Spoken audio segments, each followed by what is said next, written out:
வளரும் விழி வண்ணமே வந்து விடிந்தும் விடியாத காலை பொழுதாக விளைந்த கலை அன்னமே நதியில் விளையாடி கொடியின் தலை சீவி நடந்த இளம் தென்றலே வளர்பொதிகை மலை தோன்றி மதுரை நகர் கண்டு பொலிந்த தமிழ் மன்றமே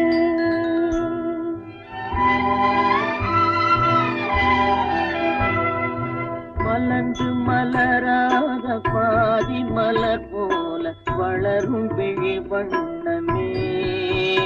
வந்து விடிந்தும் விடியாத காலை பொழுதாக விளைந்த கலை அன்னமே நதியில்